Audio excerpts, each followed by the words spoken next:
So I just want to thank Guy for being here, and hopefully you'll all see the connection here. Guy's the director of RUPCO and has led the way on the energy place in Kingston. Another really inspiring project of how you can do affordable net zero multi-residential housing. We'll do the same as I just mentioned. We'll take about 25, 30 minutes and break into small groups and come back just a couple of minutes before 11, and then everybody can go off and have a great holiday weekend. So Guy, without further ado, I'm going to turn it over to you. Yeah, thanks, Peter. So I appreciate the opportunity to come in and meet with you folks today. Thanks for inviting me. Let's see, RUPCO is a 40-year-old not-for-profit agency. We're headquartered in Kingston. We were originally Rural Ulster Preservation Company, an RPC in the state of New York. We changed our name to RUPCO, which everybody called us anyway. And we now work regionally throughout the Hudson Valley. I was so happy to invite David to join David Shepler to present today and to join this meeting. David is actually my neighbor. I can look out my kitchen window and see his more energy efficient home than mine, and to be honest, David and I have known each other for some years, and we occasionally compare notes on these projects. We were invited to present both his project and mine, as we're doing today for you, about a year ago. It's got to be more than a year ago now that I think about it. We had that whole interruption of the pandemic. But he and I did a presentation at SUNY New Paltz to a sustainability conference.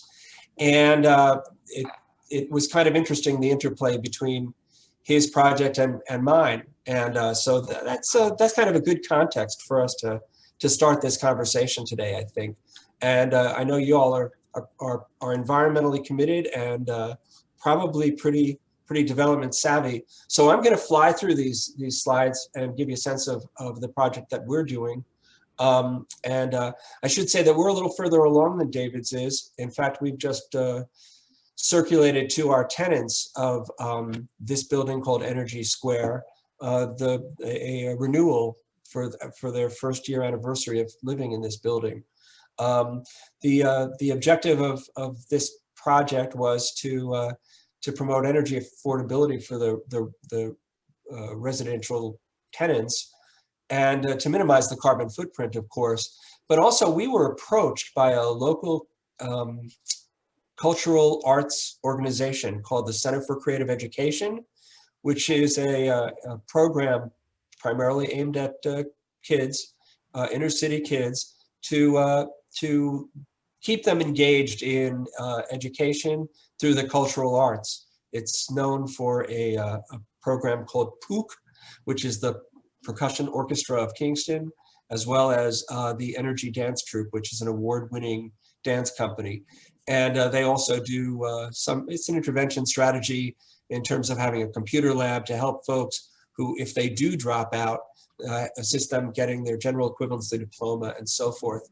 We were approached by them to help create a new cultural home for them, for all of their programming in Kingston. And so that is the primary tenant in most of the commercial space on the ground floor. We also attracted another tenant for the cafe space on the far left. And that tenant is called Seasoned Delicious. It's a Black-owned cafe and commercial food manufacturer that is now also operating out of this space. And then on the other side of the building, there's a space that has been occupied now by the Midtown Arts District that we helped form.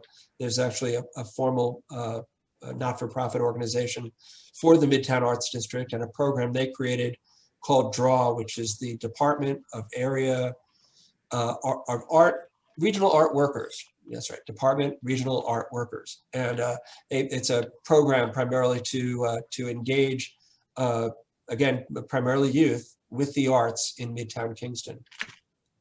The challenge, as you know, for zero energy buildings is the limited area available for renewable energy generation or installing PV.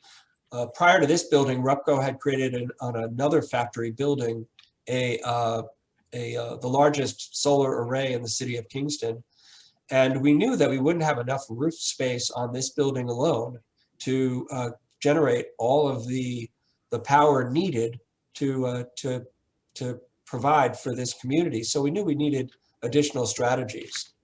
And the goal of the project was to create 57 apartments with a large residential common area and the commercial space that I already described to you on the first floor.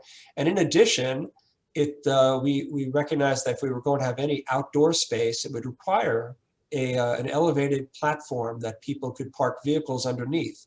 So what you're seeing here is that platform attached to the back of the building, which provides green space and recreational space outdoors. And it's sort of like a mini High Line is almost the way to think about it. Everybody knows about the High Line. So the apartments are all designed to facilitate the interaction of the community and the residents with each other, along with the rest of the community and the arts. It's located literally right across the street from the stage door to Ulster Performing Arts Center. So this is a high performance building, and we had to establish a hierarchy for the priorities of what we wanted to accomplish here. We knew we needed to optimize the thermal enclosure, and we also wanted to use as high efficient mechanical systems as could be identified. And we knew we wanted to use on-site renewable energy. And in this case, we used not only PV, but we also used geothermal. We did wells under the parking field. Excuse me, my allergies are bothering me a little bit today. This is how we optimize the thermal enclosure, and I'm not going to read all of these techniques, but it gives you an idea of the approach that we took. Because this building is in relative close proximity to the Midtown train that passes through Kingston, we had to take special steps to address sound attenuation as well, which isn't really mentioned here. But the other thing that I like to point out is that the bottom of the building was actually steel, and the top part of the building, in this case, the top 4 floors, was all wood frame. Gives you some evidence of what we did in terms of roof insulation and air sealing between the apartments. I also like to mention that each of the apartments has an individual air exchange with outdoors. The maxim is, build tight and ventilate right, and that's certainly part of our strategy here. The geothermal system is highlighted here, I know that there's anxiety about geothermal. This is not the first geothermal system we've ever done. We did it at Woodstock Commons. We did it in the building I'm speaking to you from now, which is the Kirkland. We've married this technology with new construction as well as with historic restoration. And it's generally, I believe, entirely reliable. There are requirements from the state of New York that we have some backup systems, and they tend to want to maybe compensate with some overcapacity in terms of the tonnage you need to pull out of the system. But we've never seen a system fail, and the building I'm speaking to you from was done almost 15 years ago now. So this tells you a little bit about how we did the ventilation system and the heat recovery units that maximize the thermal exchange so that we don't suffer from a loss of conditioned air in the building. And so this is sort of another model of what it looked like on the drawing board. energy, air quality, durability. These were all goals for us. It is a traditional brick-clad building, although it has different treatments in the facade and the fenestration. Our goal for this, and it was a subject of it was a subject of debate in our agency. The challenge of doing a building that is going to immediately blend in to the community and be received well by the community and complement the existing infrastructure and architectural appearance of the community was one of the challenges that we tried to address by this modern building that has references to traditional architecture found in the community. The location is very central in the city of Kingston. As I pointed out, that that was a site that was originally a bowling alley that had lay fallow for the better part of a decade and had been failing for about 20 years. And the corridor here, right here, are you able to see my stylus when I move it? That's Broadway in Kingston. And this is Ulster Performing Arts Center. And this is our site right here.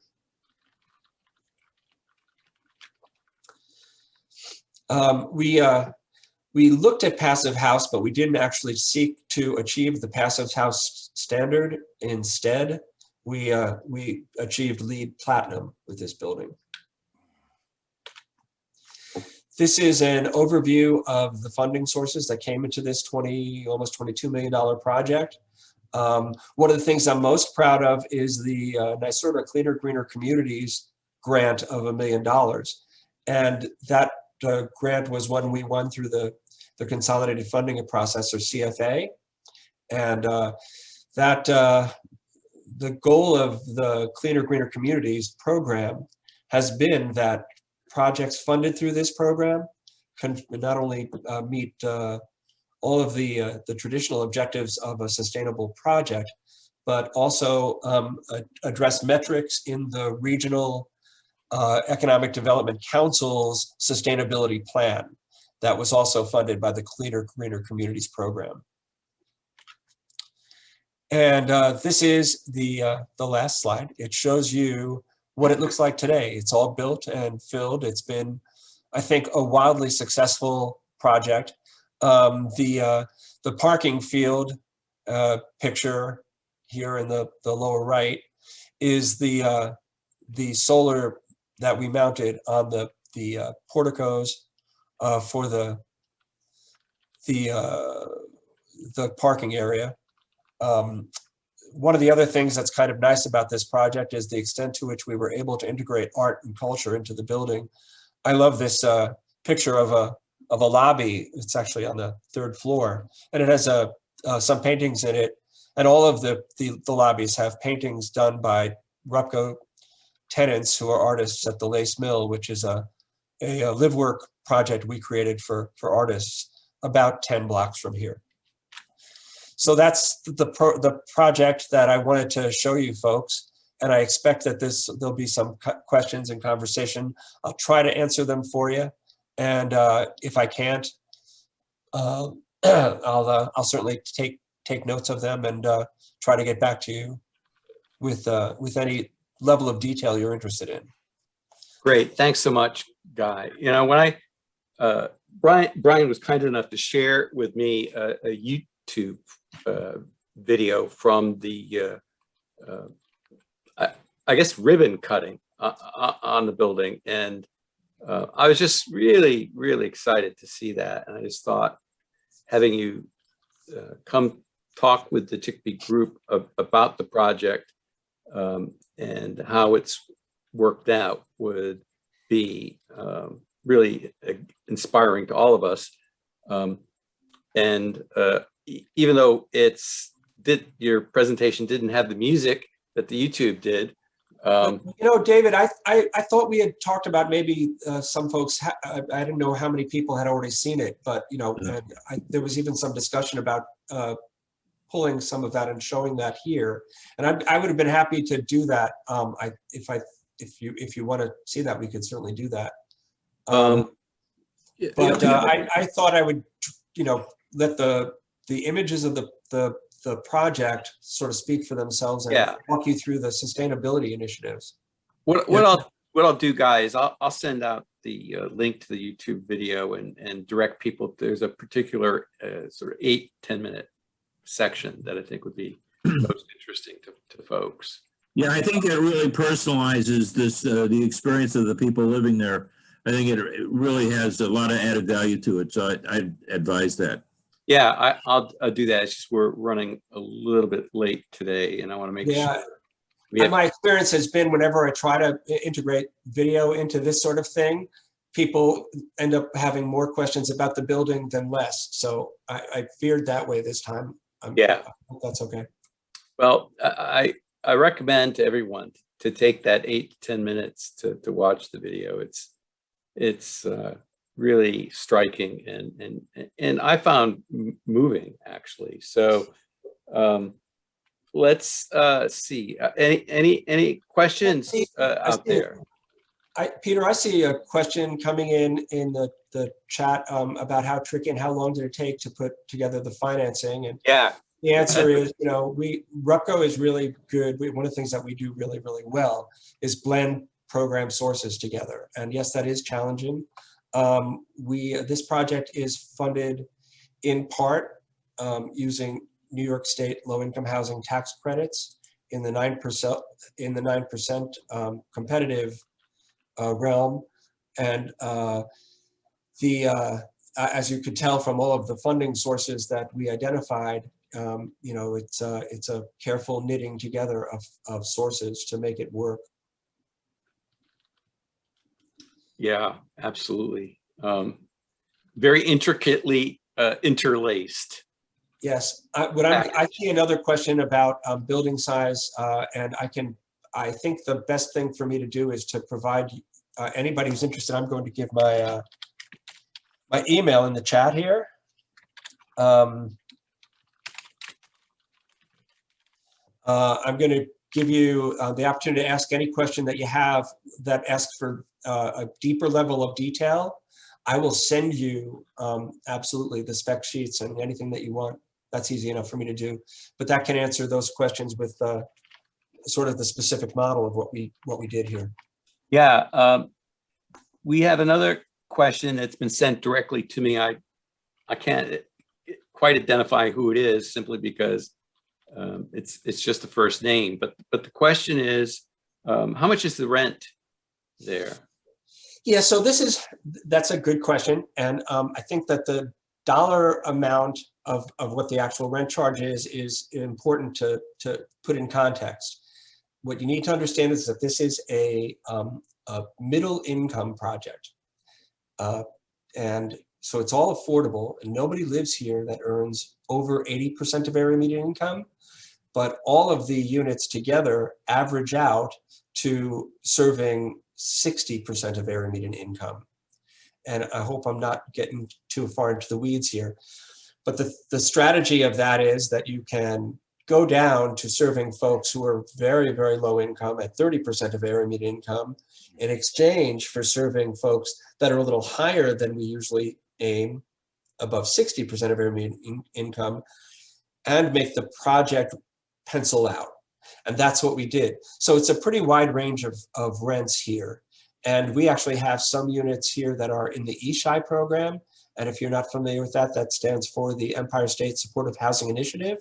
And those are folks who were primarily younger people who were homeless or in danger of being homeless. And so we've created a bunch of opportunities for them to also be living in this project. But again, with 57 units, it's a pretty wide range of rents that people are paying based on the size of the unit. I will be glad to send you the profile of those rents if you send me an email and ask me to do that, okay? So Guy, why don't you just send the last couple of items that you suggested to Peter and myself, and we'll include them in the minutes. Sure. And then you don't have to feel like 10 separate emails. Okay, Yeah. that's fine. I'll be glad to do that. I think that's an efficiency. Thanks, Brian. Yeah, good idea. Thanks, Brian. Any other questions before we jump into the breakout rooms? Peter, could I suggest that we had a lower attendance because of the holiday and we've lost some people. I'm wondering. Yeah, that's fine. Let's just jump in. You know, and keeping in mind that we have new construction being required to be net zero in the city by 2026. Bob Howarth reminded me as well, and he'll talk more about this in the June meeting, that actually there'll be a state mandate in place sooner rather than later that will require all construction to be net zero by 2025. So that's bracing, I think, as Brian Williams would say on the 11 o'clock hour. Really, you know, there's just a lot of momentum moving in this direction. And I'm not really sure how aware a lot of folks on the local scene outside the TICB group are aware of how dramatic these changes are and how soon they'll be occurring. But I think it's you know, certainly one of the lessons that we can draw from today is that it's very doable. And so the question, you know, that's foremost in my mind, at least, is how can we really, before the North Side project gets too far down the road, you know, what resources can we bring to bear, and how to ensure that natural gas is not used with that project, because it's going to be a really big project, whether they decide to tear the whole thing down and start over again, or just upgrade the structures. Could I interject here a minute, Peter? I thought you would, so please. No. I just wanted to see if we could bring Nick into this conversation. You know, I know that there's been you know, work on engaging city folks on these issues. I don't know where the status of that is, but I'm wondering, you know, where does affordable housing fall in the Green New Deal, and how much formal structure have we planned for doing that, or if this is something we need to begin talking about now. Sorry, Nick, to do this to you. Trying to figure out how to respond to your question. It's not super pointed. I guess what I'll say is I don't have a ton of information. It's basically been Luis more talking about the North Side project, and I think he and Peter have had some conversations about it. And Brian. Involved with it at all, honestly. And then the Green New Deal effort, I mean, as many folks are aware, is pretty much in transition right now. Luis is getting up to speed. He's moving very quickly on some items. Obviously, the affordability component is like part of the larger, broader equity ambitions of the Green New Deal. But in terms of like in paper on black and white, the sentence of this specifically, it's not formalized or codified or anything, but obviously important and kind of crucial piece of if we are to reduce historical inequities and are trying to improve levels of affordable housing. It's kind of I don't feel like I'm really answering your question. I mean, we are working on it, but there's like no document to show, well, here's the tenets laid out. Brian, you want to talk a little bit about the health implications? Yeah. I mean, I think almost everybody's aware, even if you have conventional housing that's not airtight, that internal combustion for cooking and heating and domestic hot water have, you know, reduced your air quality. And that's true for internal combustion when you're thinking as well, in my opinion. Yeah. But anyway, you know, as we tighten these buildings, and we just are threatening to do that, which we put it into place, you know, anybody in a new construction of affordable housing that's relying on gas is you know, that's a really, there's been several low-income forum on energy and several other you know, presentations recently about you know, that public health is an environmental justice issue.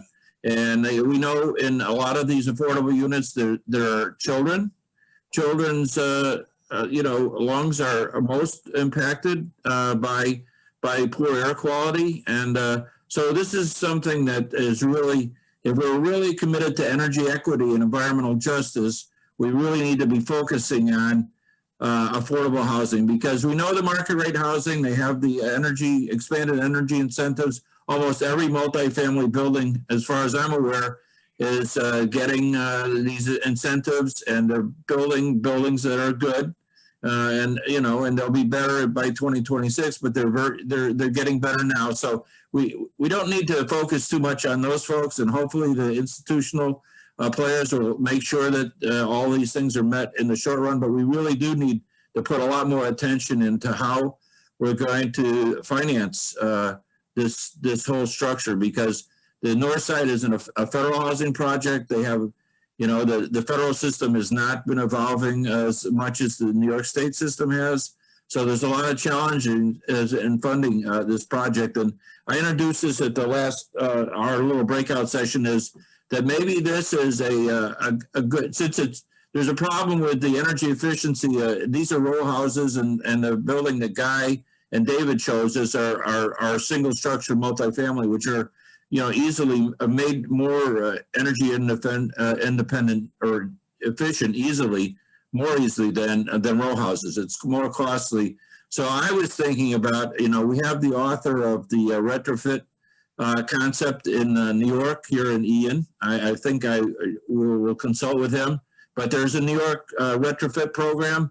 Maybe these buildings would be more suitable for retrofit, because then you can maintain all the folks that have developed a community there, together, and you only have a limited amount of displacement because you do most of the work or the energy efficiency from the outside, and the interior work can be done in a couple of days rather than totally tearing down, where you're going to displace people and they're going to be thrown onto a housing market where we have a 0.5% vacancy rate, or maybe it's going to increase with all of the building in the new dorms, but very limited. And the low cost housing that folks will have available to them is going to be very, very limited.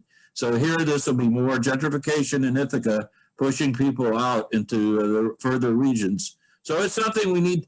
This Northside Apartments complex was scheduled to be done in the next year, I think. So, and I don't know if they're, because of the inventory chain problems and the cost of construction going up, whether that'll be delayed. But I think we need to give that attention. I couldn't agree more, Brian. And I was really grateful for you bringing this to my attention a couple of months ago. I think we've already mentioned, but Brian and I had a very productive conversation with Luis about this, and he definitely sees it as a prime example of how we can demonstrate the Green New Deal commitment in Ithaca to climate justice, to make this happen in the least disruptive, the healthiest way possible. Going to be very, very complicated logistics, though, no doubt. Never mind complicated financing. Hi, Peter. This is Guy again. I just want to jump in to say that in my assessment, you really need to be very careful and thoughtful about developing in your community. And I know most people are. I like to remind people that the single most sustainable strategy for redeveloping our urban communities is adaptive reuse. Do not send the built environment to the landfill. Make use of the existing infrastructure. Use that kind of thoughtful approach. And generally speaking, it is not disorienting to your residents, your community. They will embrace even new technology if it reminds them of where they live. Yep. Yeah, very important point. That was definitely one of the key problems with what was called in the 1960s urban renewal, but actually turned out to be urban removal. I think that's, again, one of the factors that needs to play an important role in any calculations about how this North Side effort moves forward. Could I just say something about the demolition, though? Interjecting here. Okay. The program has already gone through seeker at at the city of Ithaca, and the demolition was not seen as a negative environmental impact. And I've talked to Diane Cohen, who's at Reuse, that has a team of deconstructors, and she's had a tour of the place to see what could be salvageable and sold, but the amount of product there is just so overwhelming. They don't have a workforce to address that issue, nor do they have a way to market it. I mean, they have a limited marketing of construction materials, but this is 72 units. It's a lot of material there. So, I mean, this is a real challenge.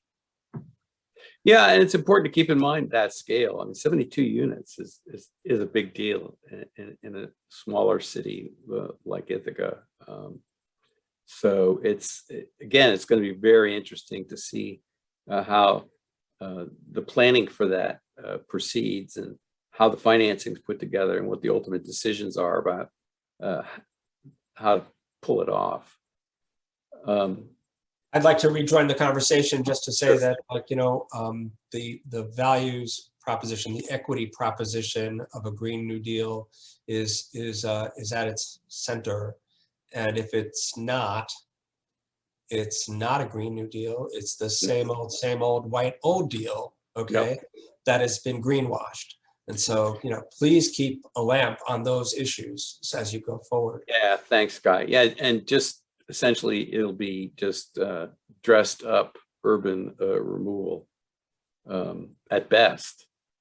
So, it's why historians always say we need to understand the past to avoid some of the pitfalls of the past. But, I have ultimate confidence in the capacity of human beings to make new mistakes. So I guess that's what keeps life interesting. Any other thoughts about this?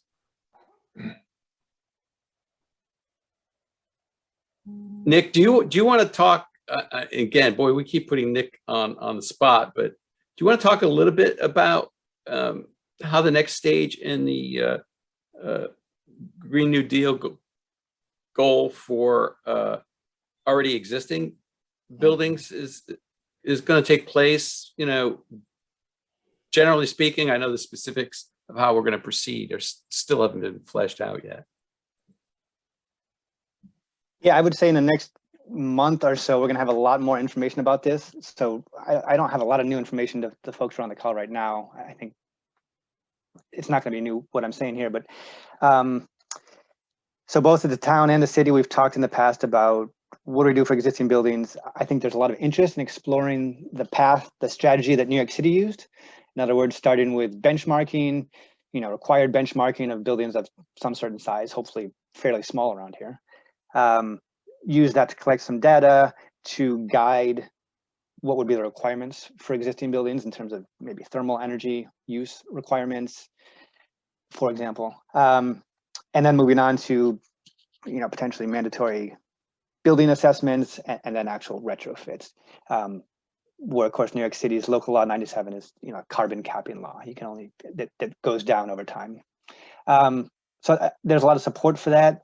There's also a lot of recognition that whatever policy it is, if that's it, or if it's like just an electrification policy, whatever it is, that we have to make a huge effort to connect people to the services themselves and the funding to pay for those services. So it's much more than for new buildings. It's not just about here's what needs to be done, go and do it, but here's what needs to be done, and we're going to help you connect to the resources you need to do it, because the scale of the project is pretty immense. Yeah. So I will say that Luis is working very, very hard and very quickly on the financing side of things. It seems promising is a huge understatement. I think I can't say anything right now, but I think that Luis is going to have an announcement in the next couple of weeks that will probably make a lot of people happy. Well, and that's what the Zoom call with the mayor at 11 is all about. Luis and I have been partners in crime working on this for a while now, as it regards non-residential buildings in the role that the Ithaca 2030 district will play. It's if we can pull this off, and based on conversations we've been having with folks who have the resources to apply to this, it'll be pretty dramatic, and I think exciting. And the goal that Luis and I have is to make this joint announcement between the city and the Ithaca 2030 district by mid-June. We'll see. You know, as Luis said, now the lawyers are getting involved, and that'll almost certainly slow down the momentum. But it's I see it as a major breakthrough, and I know that Luis is really excited about it, and as well. And our job is to make sure the mayor is excited about it when we chat with him at 11. Can I just add one more thing, Peter, which is, you know, coming on the tail end of adopting the energy code supplement, which took a long time, like 5 years, and that's supposed to be the easy piece, right? And seeing these recommendations from the state panels, Bob Howard saying that the state's very likely to adopt some of these pretty bold propositions for existing buildings. I am now kind of recalibrating in my head, like how much do we want to put into the policy side of things? And how much do we want to put our efforts elsewhere and kind of wait, like, will the state be moving as fast as we can move, basically? Like we if we take another 5 years, it's going to be, I think, too late. Yeah, and what Bob is saying, at least to me offline, and why I asked him if he'd come back in June to really underscore this, is that the commission actually has regulatory authority. So when he says it has a mandate, he means enforceable mandate, as I take it. And 2025 is even sooner than 2026. So again, it's going to be very, very interesting to see how this plays out over the next month or so. But I think we'll have a much clearer idea at the next meeting at the end of June about where this is headed. I'm, you know, and I hate to say this, but I'm actually really not just hopeful, but optimistic these days about the speed with which we can undertake this effort. And boy, it's been fun this week watching big oil get slapped around. If you've been following this, there have been some major rebukes issued by the investment community as well as government agencies, and the the IEA, which is, has been a mouthpiece globally for the fossil fuel industry, issued a report very recently just saying, hey, wake up, folks. We got to get off fossil fuels, or we're going to really have a major catastrophe on our hands. So just the fact that you see Wall Street investors moving in this direction, you see the IEA moving in this direction. We have an administration in Washington that takes this stuff seriously. And then you see what's happening in Albany and locally. It's hard even for somebody like me not to feel optimistic.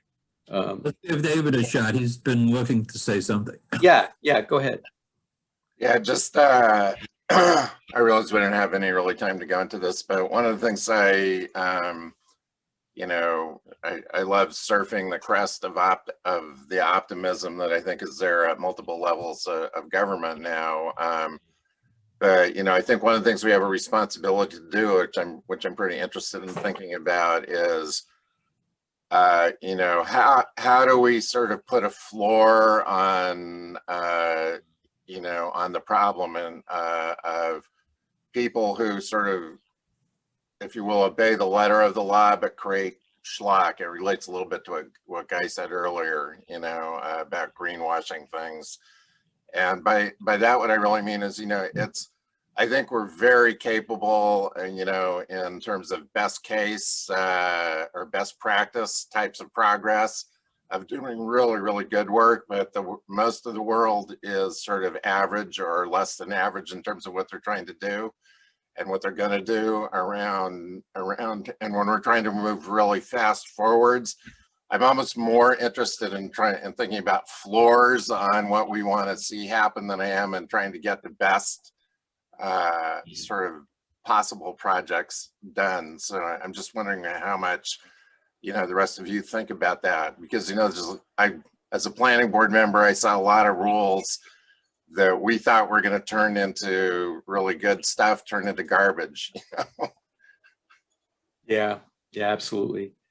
So classic cautionary note from David Kay, folks. Sorry, I'm an academic trying to think about critical things happening, but I mean, I think it's really important for those of us who are like trying to think ahead and push forward to anticipate like where the problems are going to come up. On, we critique others a lot. We're going to get the same thing back. So like from people. Yeah, no, I agree, David. And one of the reasons why I decided to strike an optimistic note was because I saw you were here today and I knew you immediately counterbalance it. Well, I mean, I'm putting that. And look, the other thing that's accelerating is climate change itself. If you saw the reports a few days ago, it got to 87 degrees Fahrenheit in the Arctic just a few days ago, and that was a all-time record for May, and we haven't seen the last of that. That's for certain. So I would just like to say that if people have read the final report of the Energy Efficiency and Housing Advisory Panel, the discussions that went there in that panel and engendered by some of our friends, that we know, but it was a very high level discussion. As a matter of fact, it was a higher level discussion than we are having in Ithaca. And so when you have that level of discussion at the state, I'm encouraged. And, the state agency people that are tied to that panel are forward-looking people. And so I think we're making progress there. It's not just, us little folks in Ithaca trying to push the state to do something. There are other people doing it now, and there's really good discussions going on at the state level. Well, listen, before David jumps back in again, let's end on that hopeful, encouraging note. It's a good weekend to do it. I've got to jump right now. I want to thank Guy for being here today. Great project, really inspiring guy. And I want to wish everyone a good Memorial weekend. And please stay safe. And we'll continue this conversation next month. Bye for now.